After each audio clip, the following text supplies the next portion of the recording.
Good morning. Hello, everybody. I really thank you, and I'm pleased to be here. I'm really happy that we got invited from Matt and his team. It's a brilliant opportunity to share with you something what's happening in Czech Republic. I would like to. My name is Robert. I'm a editor-in-chief and a publisher of magazine Legalize, which is existing since 2010 in Czech Republic. It's a pro-cannabis magazine.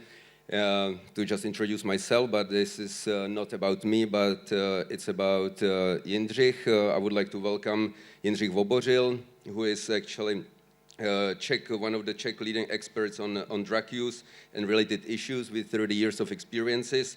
And he is back in office of government. He returned to his position of Czech National Drug Coordinator.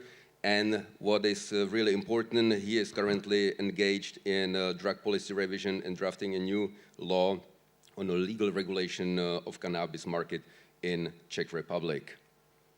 So, welcome. I would like to... You can try to learn my name in Jindřich. Try. Jindřich. Okay. Jindřich, could you briefly describe the nowadays situation on cannabis legislation in Czech Republic and actually what you are working on? What's the main aim? What do you like to reach, please? Okay, maybe I can start with my role as well, because I am in charge of all the fun, alcohol, tobacco, gambling, and all other substances that are currently on the list of forbidden substances, illegal drugs, including cannabis. So my perspective is much broader, and my new government started a year ago, made a plan or a government program that was approved by the parliament, which says that we will regulate substances according to their risks. And the main headline of our addiction policy is simply harm reduction.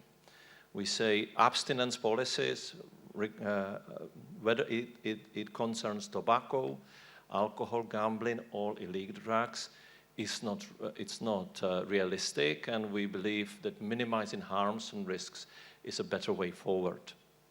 And I believe we have enough data from legal drugs, such as tobacco. Recently, I was looking at the curve after the Second World War, how tobacco epidemic went up, and then it started going down. Two things happened. One, regulation of the market. Two, alternatives to cigarettes, which are less risky. So, because we don't have much time, I have to simplify the whole thing. So, I work with the government of 5 parties, which is complicated. My party is something very unusually defined. We defined as liberal conservative. I'm the liberal part of my party, and I'm directly accountable to the Prime Minister. Sorry to give you the whole overview of the background. I'm boring you with this. Now, the decision at this moment is that we go with all possible ways in the regulating market. As it was mentioned here before, we want to allow home grow. We want to allow cannabis social clubs, and we still seems now we're lonely in this quest. We still drafting a proposal that will allow a commercial licensed production and dispensaries and sale in dispensaries and in pharmacies. We, as my colleagues from other countries in Europe, are not so much concerned with international conventions, but European law. The European law is based on international laws. Maybe it was mentioned, I'm not sure, in the previous panel. So it seems that it's complicated to pass the European law with the proposal of commercial production and taxation. but we decided to go forward with this case, and we'll see, of course. I can draft a law, but it needs to go through the parliament, so anything can happen, obviously. We don't even have a full agreement internally in the coalition. One of the smaller parties, Christian Democrats, are a little bit anxious about it. I believe we have high chance to go through it. My perspective, I am a social psychologist and psychotherapist. I worked as a nurse as well for 5 years with elderly people, and then 30 years in treatment and prevention side. But since 2010, I became a national drug coordinator. Then I resigned 2018, and I'm back in the office now again as a political nominee, not as a civil servant. And so why I'm saying the whole background of mine is because my perspective is prevention. My perspective is not commercial market, but it seems that all numbers, and we have them, we know exactly what to do. And if anything says that we don't have the data, we do have the data, and we know that what works is regulated market. We know what doesn't work is prohibition. If we look at the curve of unregulated market with tobacco from Second World War, how it went up, and if we look at the curve of raising cannabis use with full prohibition, people criminalized, put to prison for nothing, it's going up. So what works is regulated market, and we see it with alcohol, we see it with tobacco, we see it with gambling. So there is no reason to think that it's not going to work with cannabis. So this is my point of view. I don't know, I was too long. It's fine, it's fine.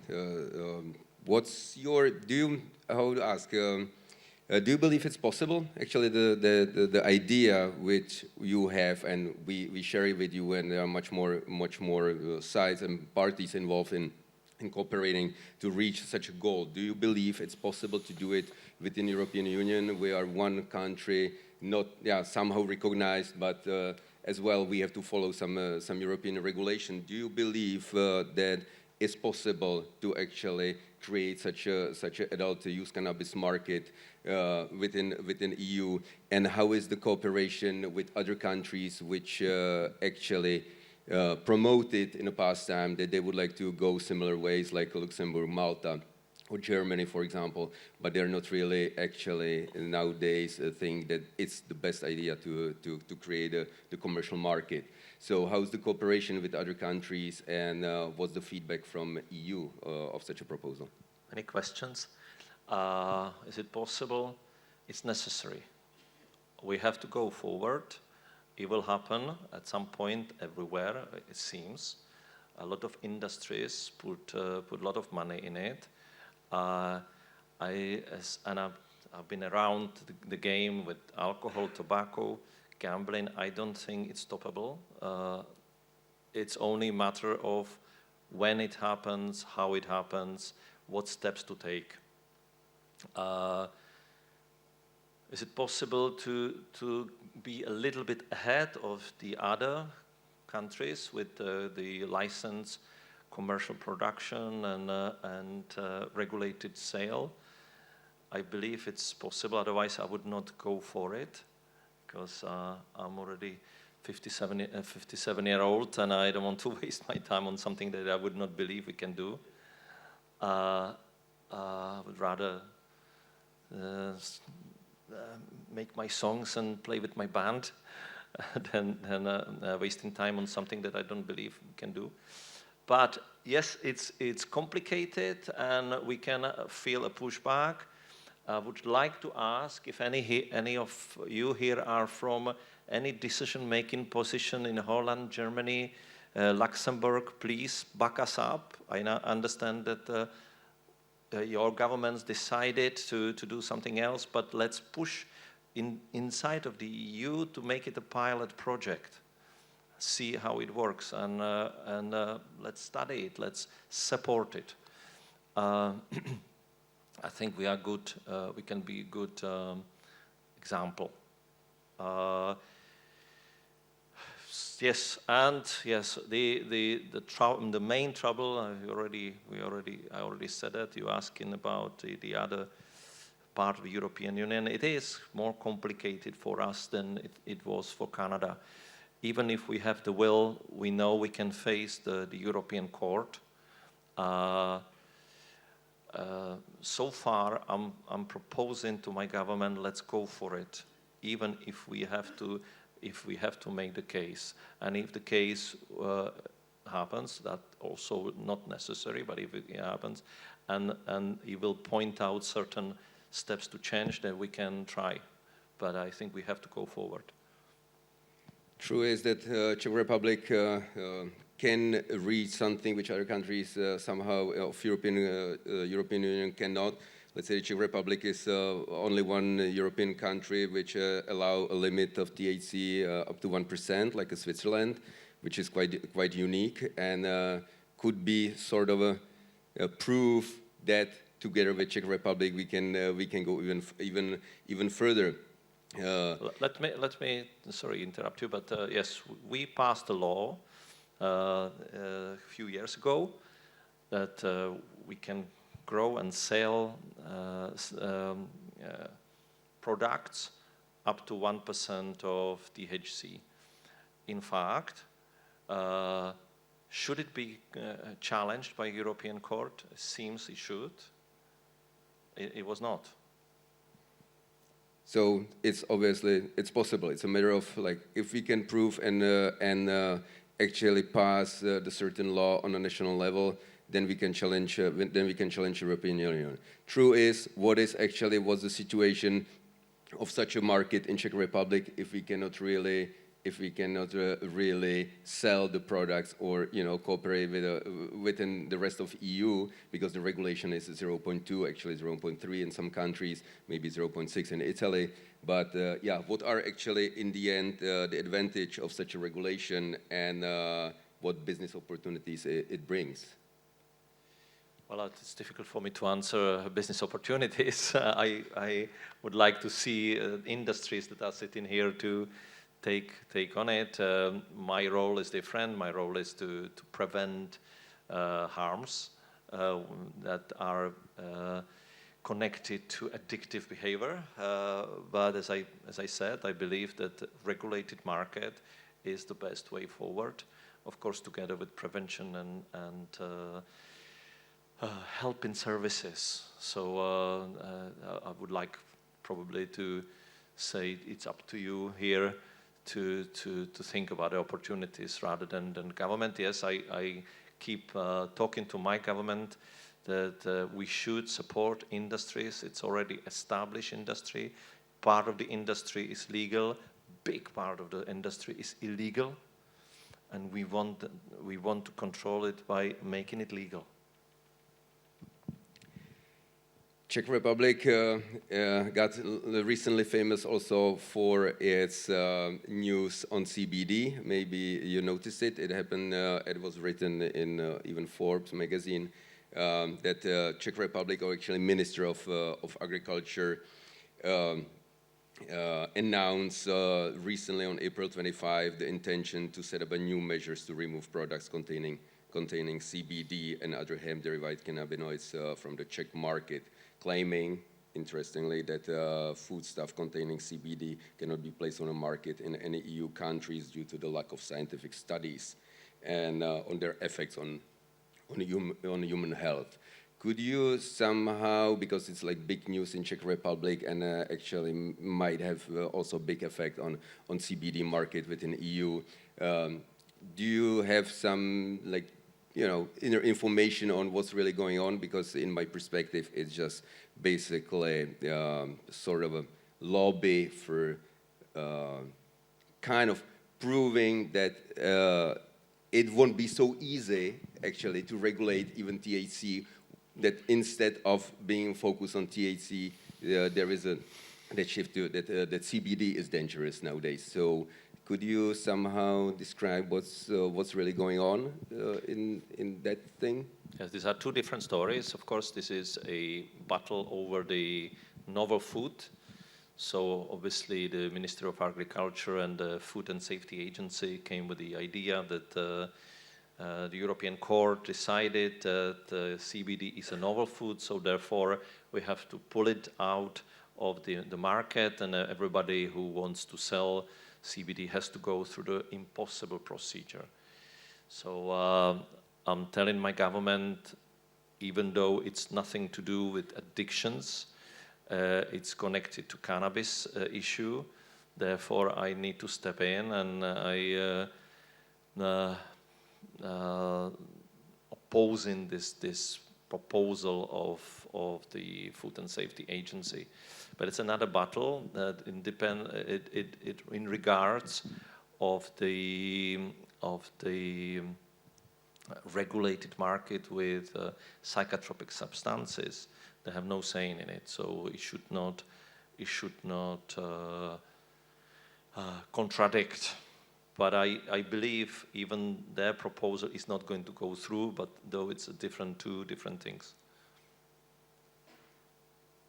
The important, like from my perspective, what I see really important is to creating some legal frame on a European level.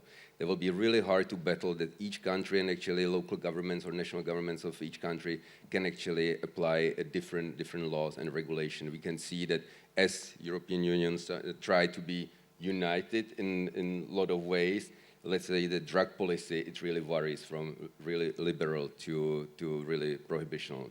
So do you work closely in the European Union, and is there not even national proposal, but also the international, like within the EU, that the try to promote to create certain regular, legal frame, which would allow to each country of EU to decide which regulatory will apply. So do you do it also on a European level, or is it even possible to? Well, I'm thinking of running for the European Parliament elections at some point, but it's very complicated. EU is 27 countries with very different views. I'm heading from here, I'm running to my hotel and then to the airport, going to Sweden. In Sweden, only use, not possession, but use of any listed drugs is a criminal act, even use. So previous half a year, Czech Republic was in presidency, now it's Sweden. That's why I'm going to Sweden. We filed for council conclusion, which is a document that is signed by all heads of states. And we were trying to propose to unite European Union with the idea that human rights in drug policies should be more visible, let's say, more dominant in the drug policy. And it was very difficult to even put a word in to say that certain people who are addicted to drugs and are diagnosed with addictions according to the medical manual, that they should not be penalized, not criminalized, penalized, because they are ill people, according to definition. And it was not possible to put it there. So it's very difficult to have the debate on the European Union level, because the countries have very different views on things and have very different laws, and even the type of law, how it's defined and how it's organized is different. For example, in Czech Republic we have a criminal law and we have a civil law, let's say, administrative law. So when we said, okay, we will decriminalize, a decade ago, we will decriminalize possession of all drugs for personal use, we can do that. And in the document, in the council conclusion, we said, okay, let's decriminalize. For France, it was impossible because they have one law. which is administrative sanctions and criminal sanctions in the same time. So it's very complicated. So I think the way forward is what we're doing. Individual states will change their laws, and we will put pressure on the EU. EU is a very good idea, but in many ways is extremely bureaucratic and as well much more behind what we do in member states. For example, majority of member states today integrated policies, drug, alcohol, tobacco together, because when you put the numbers next to each other, you see it correlates. But in the EU, you have a commission that is concerned with drugs only, which is justice and interior. Then alcohol is in the commission of health. Tobacco, commission of agriculture. Gambling, nobody. One really quick question, the last one, not the least, how we can help, like what is needed in Czech Republic, what would you call for, how the industry and people, opinion makers, policy makers, but also, law enforcers, and also like, the experts, how we can help create the changes in Czech Republic?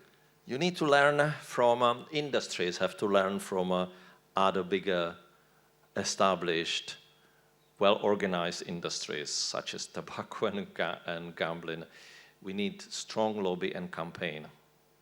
And I think it's extremely important on the European level and on individual states level to support the effort to change and modernize the policies.